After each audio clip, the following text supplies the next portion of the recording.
Hello Internet, I'm the Disney Brain, back with more thoughts on Super Sentai. Thank you to everyone who watched and liked my Loopat video, as well as to all of you who offered Sentai suggestions.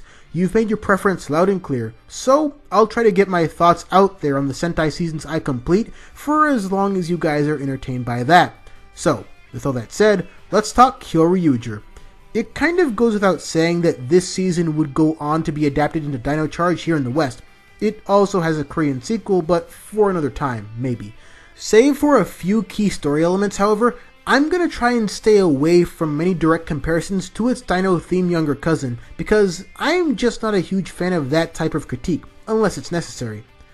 Kyoryuger ended up being one of those rare shows that grabbed me by my shirt collar and demanded that I watch more from the opening gun.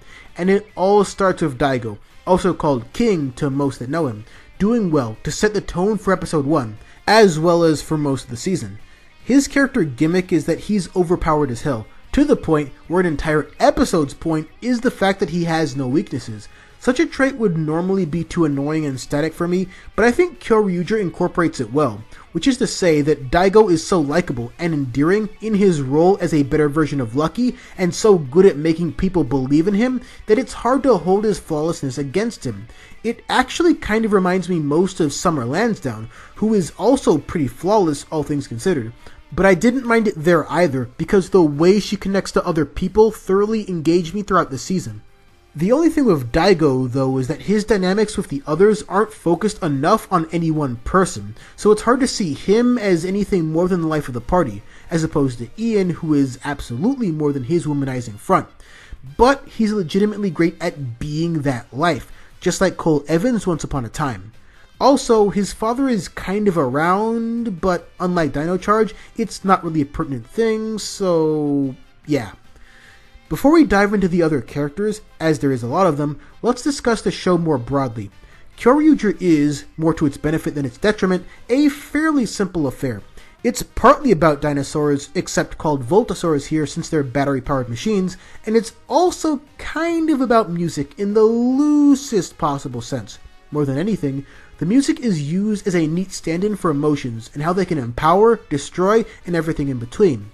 This ends up having a really nice payoff during the handful of moments where music, and more to the point group singing, ends up at the heart of several episodes, including the finale, in where the team literally sings the theme song as a way to assist Daigo, and it's beautiful. And with regards to the dinos themselves, this Sentai does have what I believe to be a stronger connection to its motif than any of the 3, or 4 depending on how you count, Ranger seasons I've seen with that same selling point. Now, this is one of the handful of times when Sentai Ranger comparison is unavoidable, because there is a sizable difference between how Dino Charge handles E.T.'s lost older brother versus how Kyoryuger handles Torin. Directly comparing him to Xenowing is pretty pointless, since Xenowing was violently flung into the last few episodes to serve hardly any purpose at all, so it makes more sense to compare him to Keeper. One critical thing Torin has that Keeper doesn't is this genuine sense of compassion. Keeper is closer to Zordon in the sense that he stumbled upon dinos and trusted they do just fine because of their power.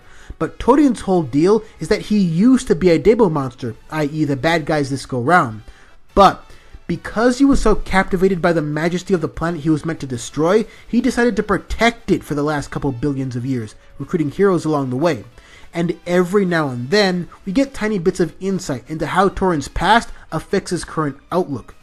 What I love about Torin is that he is a wise leader with a lot of history, and because of that, he has real regrets as well as good insight.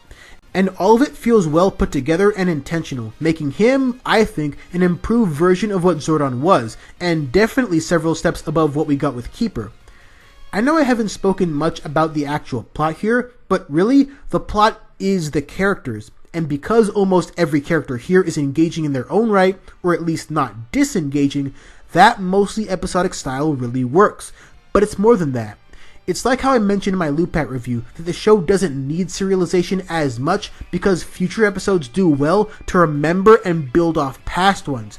Kyoryuger adopts that same strategy, but impressively manages to do it with a much larger and ever-expanding cast.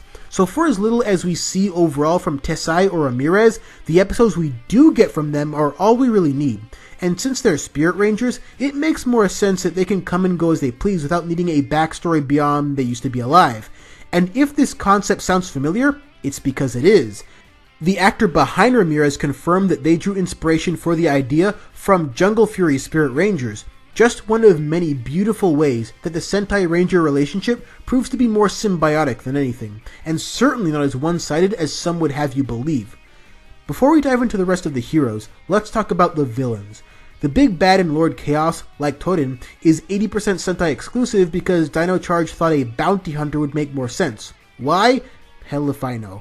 It's never framed as particularly important that he and Torin are brothers, save for the fact that it reveals Torin's origins, but the idea that Debos monsters can change of their own accord is used well with the supporting villains. Just like Jindrax and Toxica of yesteryear, I always appreciate it when villains that don't really seem all that evil are handled in such a way to highlight that. With Candarilla, we get a late but great connection between her and Nosan that just flat out works. With Dogold, he's never really not evil, but the way his rivalry with Uchi ends was very satisfying. With Lucky Udo, she has a Torin adjacent moment where she realizes that, actually, the Earth does produce some nice things. And with Aigeron, he comes to understand just how heinous his actions were, and becomes a martyr for the sake of his, at that point, fired friends.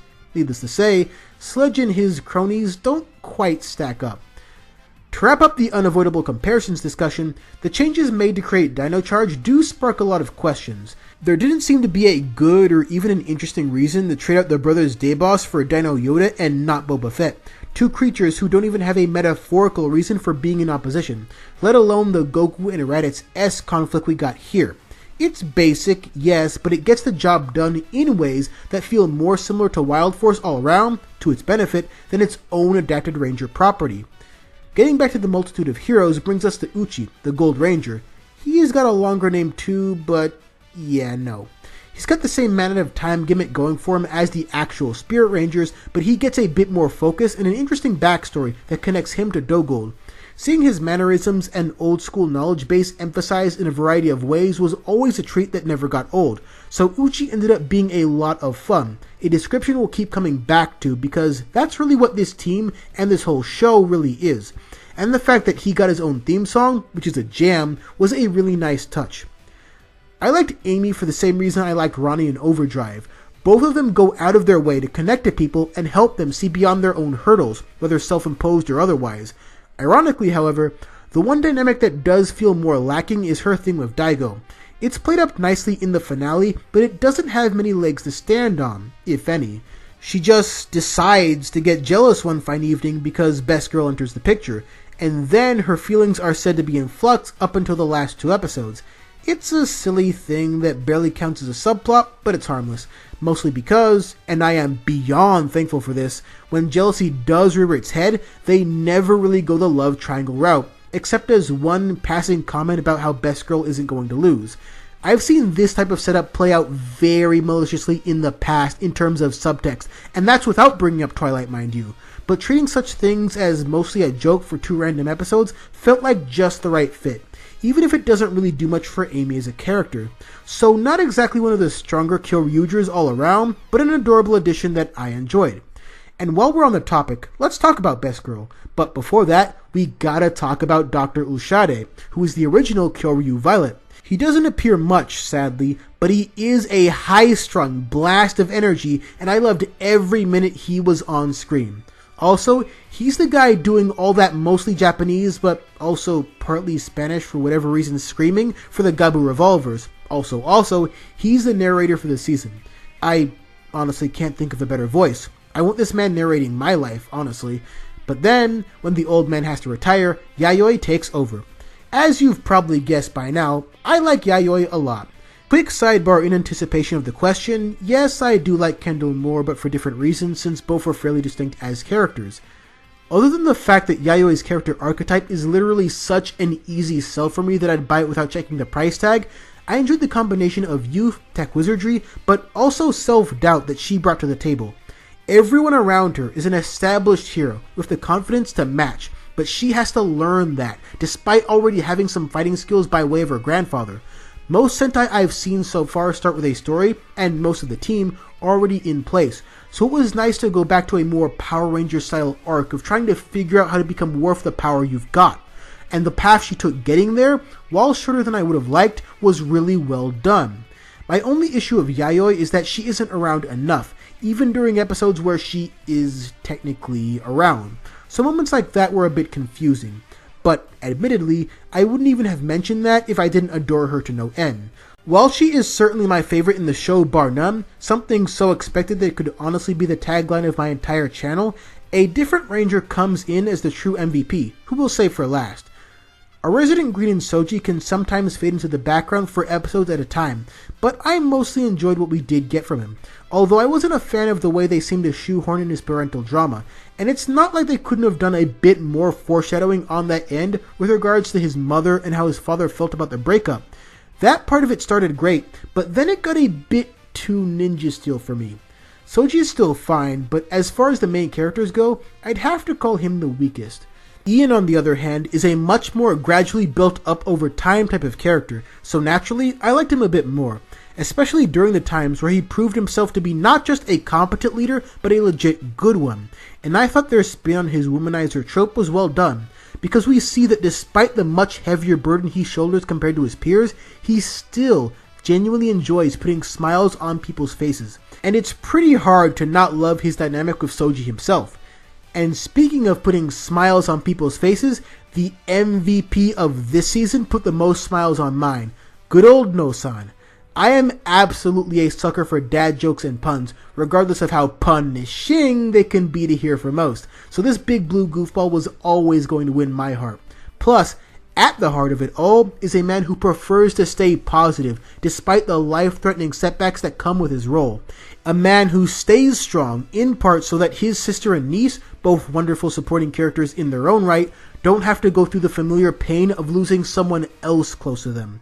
I honestly don't have a single criticism against this man. His focus episodes were consistently among the best episodes of the season, and he was the perfect addition to this particular show.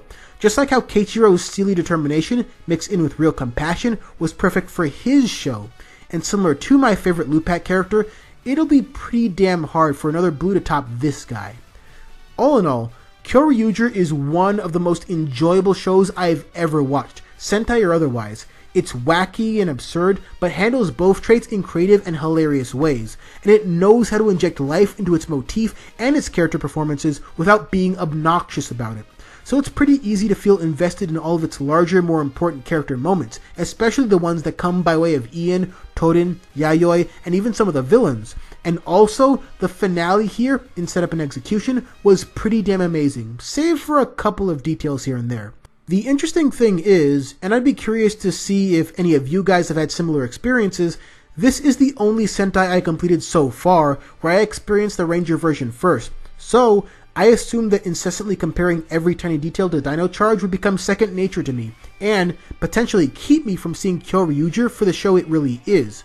And yet, that didn't really ever happen, and I was able to enjoy both shows on their own terms because of what each of them brought to the table.